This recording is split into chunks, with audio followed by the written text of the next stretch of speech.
Welcome to the Mobile Home Park Mastery Podcast, where you will learn how to identify, evaluate, negotiate, perform due diligence on, finance, turn around, and operate mobile home parks.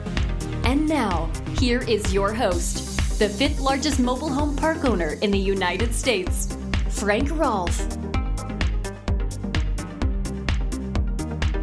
Like any other business, mobile home park owners have to navigate a sea of bureaucracy: federal, state, county, and city. And it's hard, particularly when you're starting out, to know which group, which branch, which part of the bureaucracy you have to go to get permission to do various tasks that all mobile home park owners must do on a regular basis. This is Frank Rolfe with the Mobile Home Park Mastery Podcast. We're going to explore who's in charge, who's the boss, who do you need permission from on many of these different things we all do. So let's start off with your actual license for your mobile home park. Now, it varies across the map on how this one function works. I've never heard of a park needing a federal permit.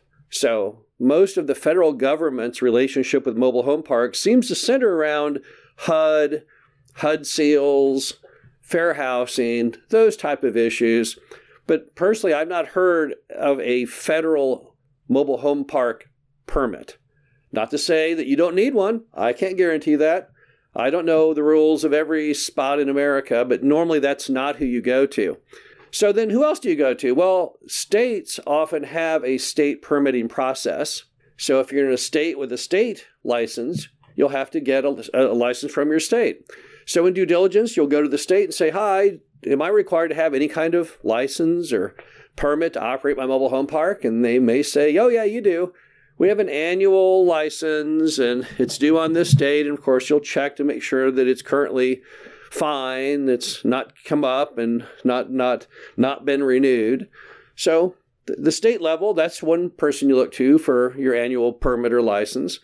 And then you have your county. Even if you're not in a city, even if you're out in a county, and I know counties typically have less bureaucracy, not always, you may have to have some kind of annual county license or permit. So you want to check on that. And then we come down to the city. Some cities require them. Some cities do not require them. Cities sometimes require a health and safety inspection, and then you go in and pay a fee and you get your permit for the next year. But not all cities do that. Some cities work off just a certificate of occupancy, which means you had a permit when the property was built, but it's not required to be renewed. So on that first issue, on the issue of where you get your licenses and such from, that is going to be probably a state, county, or city type of issue. And then you have home installation. So what's the story on home installation? Well, home installation stems typically from HUD's requirements out of the federal government, but it's pretty much been left to each state to enact. And that's probably a good thing, because as we all know, there's no bureaucracy more terrifying and hard to navigate than the federal one. So at least on the state side, you can typically find out your state installation guidelines from a call to your state mobile home association, also known as an MHA. And it's very important that you know these installation guidelines, particularly for one big reason, because those state installation guidelines are going to add a lot of cost to any home you bring into a mobile home park. And in some states, there's a loophole. You don't have to use those HUD installations on used homes. So make sure you know in your state, number one, is it required to use HUD installation guidelines? And number two, do you have to use them on used homes and new homes alike? Or is there an exemption for used homes? And if they say, well, yeah, no, used homes you don't have to, the next question should be, what's defined as a used home? Because not all states view the concept of a used home the same. Some will simply tell you that having a second name on a title makes it used, and others may say it's based on age.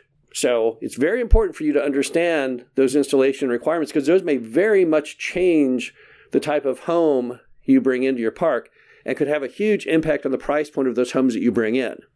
Now, counties and cities may also have some thoughts as well on installation. So during due diligence, don't just stop with your state. Talk to your county and city to see if they have any extra things they like to add into those installations. Pretty rare, but I'm not going to say it couldn't happen. There's a whole lot of groups out there on the county and city level which have pretty much gone rogue You find that very much when you file evictions on people and you do everything the state law requires. You go to the court and the judge tosses your case because he wants you to add an additional demand letter or some other minor feature. So you might want to talk to your state, county, and city when it comes to installation. Then you have expansion permits. Let's say that you want to go ahead and utilize some extra land that the park has, want to add a few lots on. Who do you go to there? Well, again, not really federal government, I don't think. And that was not really even a state one that I've ever seen. That's going to be a city or county issue. But there's one loophole in all of that in some county areas called the extraterritorial jurisdiction, also known as the ETJ. Now, what in the world is an ETJ? An ETJ means that the city that's in close proximity to the property, even though it's not in the city limits, that it might be in the near future. So a lot of cities have power over land in the county up to a certain specified distance from the city's boundaries.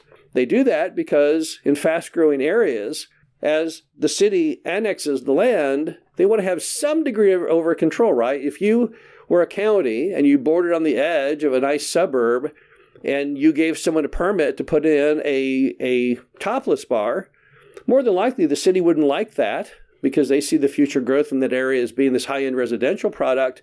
So the ETJ allows them to at least exert some force over what happens.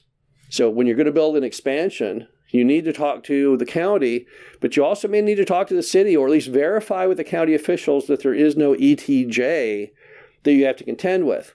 Then you have your titles on the home. When you buy the home, there may be some homes that come from mom and pop which may not have active titles, or you may sell homes and want to convey title. Who's in charge of titles? Well, that is typically a state issue. So again, we're back to the State Mobile Home Association. Hey, how does titling work in the state? And learn all about it. It's one of the messiest, ugliest parts of the bureaucracy of the U.S. that we've found is the titling of mobile homes. I don't know what the problem is. It takes them forever to process them.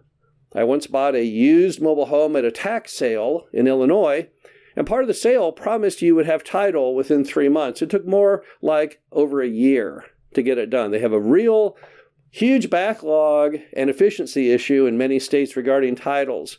But titling itself is typically a state issue. But again, I can't say for sure there's not a little county city in there. I would check with your state mobile home association, but normally that comes from the state. Then you have your tax assessment. Now, who assesses your taxes? Your county, typically.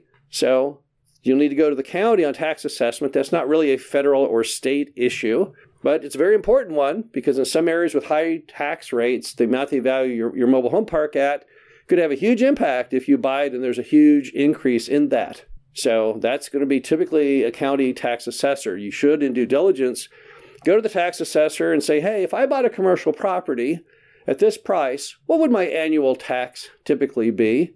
And that's a good number to plug into your budget. However, it's very rare that the tax official is going to set your new value to the amount that you're paying. In America, typically, they're going to go somewhere between where it used to be and what that new number would be, kind of maybe the midpoint of that, but not always that. And if you disagree with what the valuation is, you can go to a professional group like Pop and iCard in Texas, who can try and get your values reduced using their mastery of how the taxing system works. But normally, when it comes to property tax, that's going to be a county issue. And then you have your HUD seal. Now, what in the world is a HUD seal? A HUD seal is that little tiny plate that goes on most mobile homes on the back left of each section. So a double wide would have 2 because it has 2 sections, and a triple wide would have 3 of them. And this is the little plate that announces proudly to the world that your mobile home was built based on specifications approved by the United States government, and further, subject to a regular and consistent auditing of the manufacturing plant. So it's the seal of approval, much like the USDA put seals on meat. The federal government put seals on mobile homes as they're manufactured.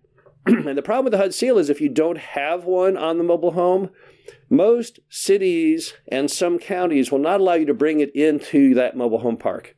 So who creates the seal? Who's in charge of the seal? That's typically the federal government through the HUD program that they exercise authority over to all the manufacturing plants. Now, in reality, though, it doesn't always work quite like that, right? because there are some cities and counties that don't require the HUD seal, either because they've been miseducated on the fact or because they just don't care. So you need to check both on a federal, state, county, and city basis on the HUD seal issue. I can't say for sure in any different particular spot that they're going to for sure say you got to have a HUD seal to bring a home into this mobile home park, but I sure want to know that as a buyer. I would definitely want to make sure that I know before I put value in those lots that are currently vacant to fill them, what the requirements are of bringing in homes. Now, more than likely today, you're not going to want to bring in a home without a HUD seal. It's simply going to be too old.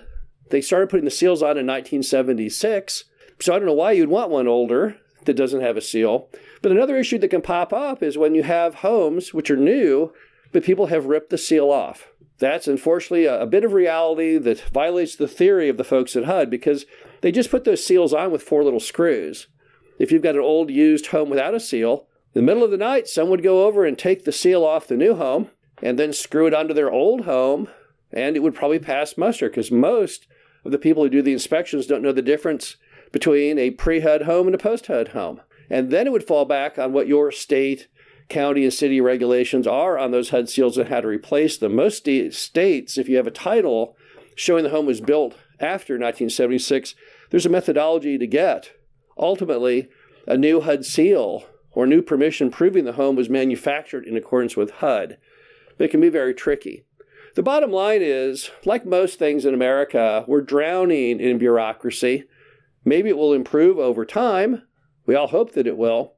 But until the law of the land changes, you have to be very, very vigilant on everything you do as a park owner, that you've cleared it through the necessary channels, that you know for a fact you are in line, in tandem with the rules, both on the federal, state, county, and city level. This is Frank Rolfe, the Mobile Home Park Mastery Podcast. Hope you enjoyed this. Talk to you again soon. Thank you for listening to the Mobile Home Park Mastery Podcast. Be sure to visit us at mhpmastery.com to subscribe to the show, read our show transcriptions, and access all of our great information on mobile home park investing.